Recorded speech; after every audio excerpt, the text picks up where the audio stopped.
learn together, trying to reflect together on what we've heard.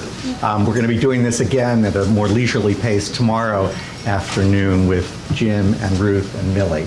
But one last, are we going to get a half an hour, Rachel?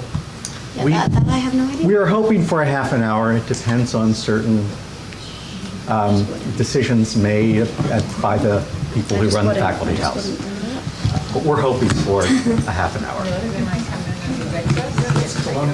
Yes, that's correct.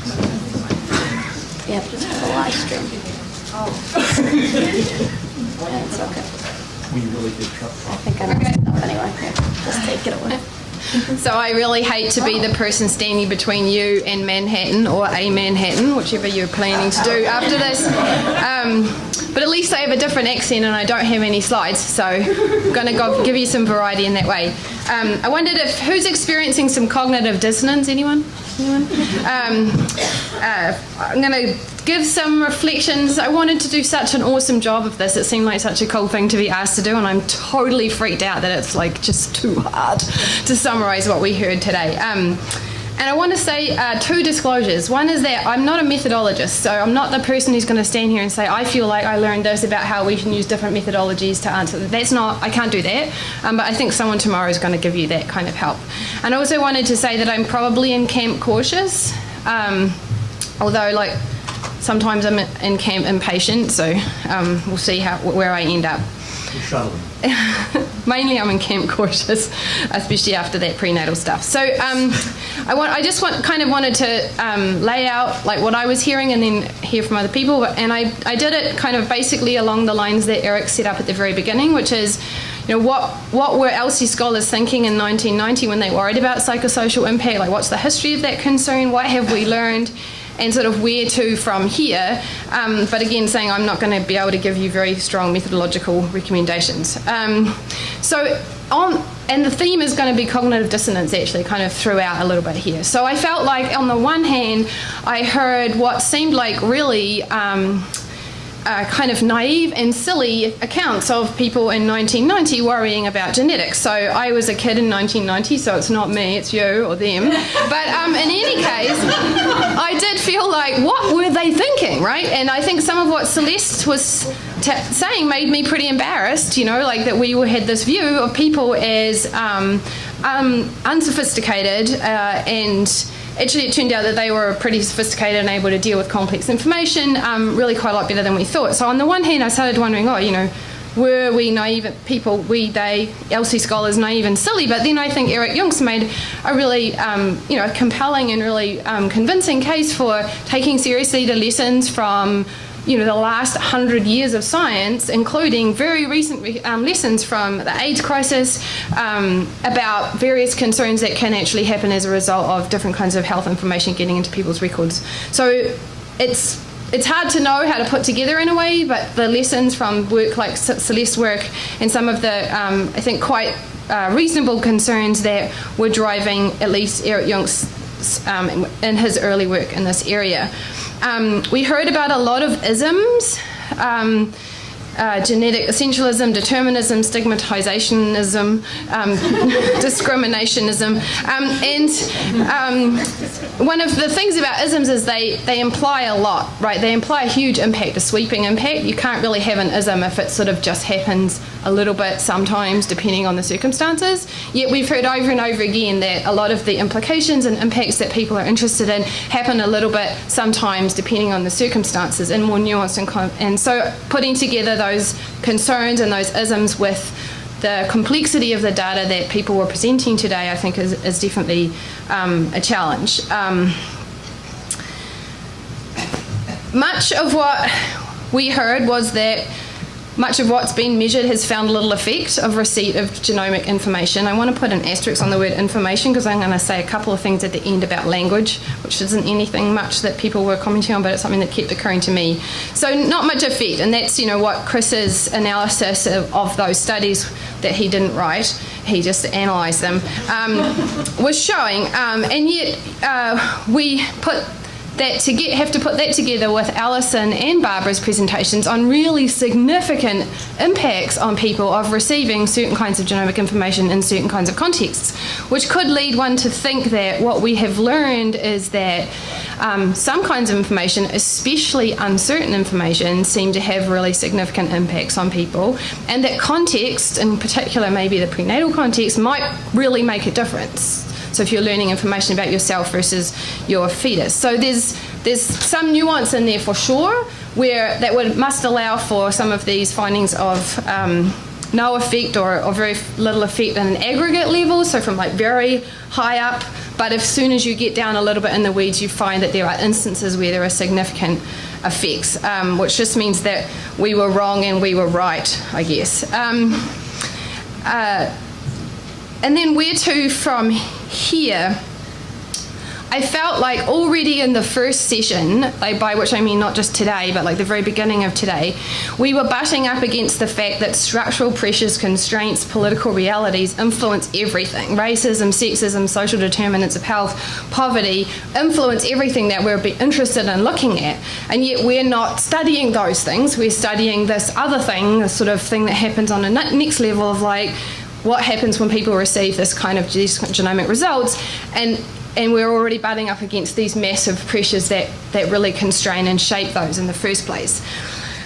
This is a hobby horse of mine, so my colleagues from the ACN Centre know that I'm obsessed with this currently, but it's really hard to avoid those issues.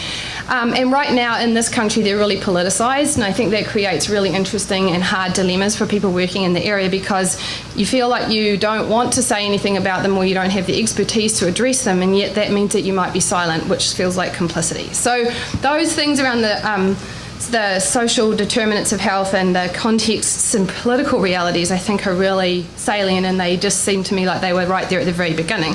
And they might have been what Eric Junks was saying when he tantalisingly asked us to look at the social determinants of psychosocial impacts. Maybe that's what he was meaning when he said that. The other thing that I feel like we've been hearing over and over again is that, and this may be something that's really different from 1990 or even subsequent, even the early 2000s, which is the role of companies driving what is available and how it is understood. So, at one point, Jada noted that we don't get a la carte approach to genetic testing with mostly panels, which means someone is deciding what's on your test, and you could say no to it, but you can't say you just want some and not the rest. And so, in a sense, someone else's companies are deciding, and that seems like a new thing. We know the very same thing is happening in the prenatal context, and Barb just called it a renegade prenatal screening environment. So, I think I can't help but go to the normative questions around what we should do, and so I'm wondering, like, what do you do about that, and how do you measure the impact of that, and how do you create compelling counter narratives, etc. So that seems to me a huge challenge, that and the role of companies and the kind of larger social contexts that influence all of these impacts and how people are experiencing them. As I said at the mic, I was very interested to see this move from diagnosis to screening and these kind of in-between tests that are not quite screening but are also not diagnosis. I think that creates really hard questions for us. I don't know how methodologically. I would imagine that it means that there are new kinds of ways of looking, and some of the previous data can't be relied upon because it may not transfer to a screening context. I'd like to know more about people who decline or opt out and why, and I think that's a really interesting part of this too. And just to note that the dream of genomics is a screening dream. It's not a diagnostic dream. It's not Stephen Kingsmore with his really sick kids in the NICU figuring out which ones have a genetic condition. It's Green's vision of every baby getting screened at birth. So, sequenced at birth. So that's the dream or the goal, or so it's really important that we understand what makes, if screening is different and why, and what screening requires, and what we should be thinking. And I think we should be researching that screening context really a lot more than we have been. And then, I'm so running out here. Okay, and then the one thing I wanted to say about language is that all the way throughout the day, I kept hearing about genetic information, and then I kept hearing about how uncertain it is, and I kept wondering if it really warrants the name information. So I would really want us to think really hard about that word information and how we use it, because it seems like results and data and information are really different things. We also heard a lot about uncertainty, and again, we meant something really specific, like we meant variants of uncertain significance, but actually pathogenic variants are really uncertain, because you don't always know how they're going to turn out. They may not even be fully penetrant. They may just confer increased risk. That's a whole lot of uncertainty from the perspective of someone receiving the information, so I thought that was an important part. And the difference between thinking about benefits and harms and thinking about impacts and implications, which could be benefits and harms, sort of forces us into dichotomies that we might not find useful.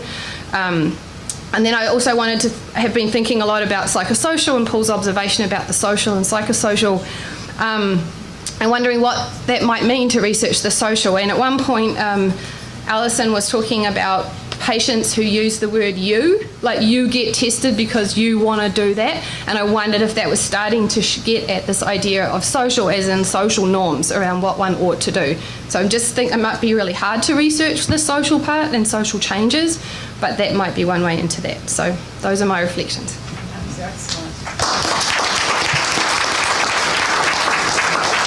want to just moderate it? Oh, we have to get out.